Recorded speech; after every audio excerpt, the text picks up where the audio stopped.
Hey guys, Imperfect Mist here, back out with a brand new video for you guys. And today, I'm going to be talking about Sonic 3, specifically spoilers. So yes, this video will be containing some spoilers here and there. So if you don't want to be spoiled, I suggest you click off this video now and basically watch this video on your own time, whenever you get the chance. So basically, right out of the gate, Shadow, at least movie Shadow, has become one of my favorite iterations, next to Prime Shadow from Sonic Prime, of course.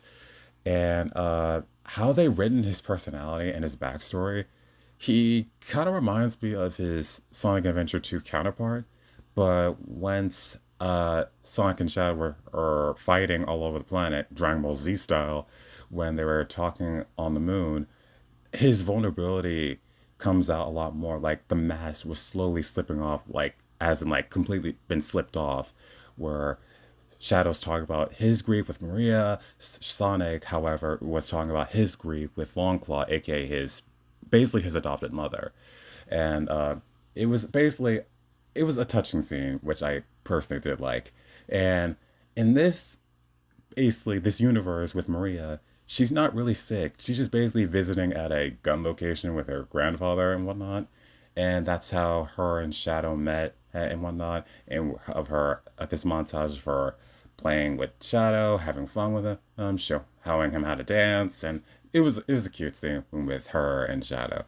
Basically, not as just as friends, but as metaphorically siblings in a way, at least platonically, and in my opinion, of course. And I just gotta bring this up. I freaking love movie Sonic's development, Tails, and Knuckles' development as well.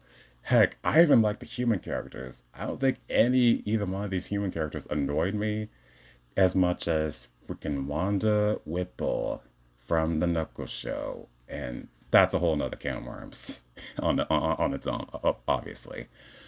I mean, especially it's like later on in the film, this film itself felt like a Dragon Ball Z type of film with the Super Saiyan battles and stuff.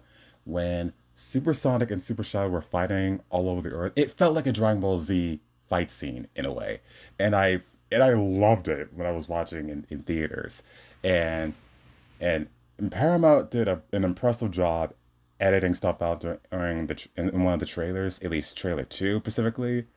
They were pretty smart about that, and Jim Carrey as Robotnik, and Gerald, at least uh, Jim Carrey as the two Robotniks, they're hilarious as usual.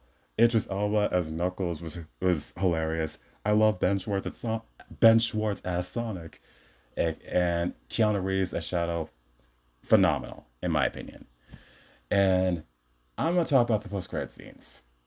Again, spoilers. Amy Rose and Metal Sonic are in the movie universe, and the second post credit scene, Shadow's still alive after the explosion.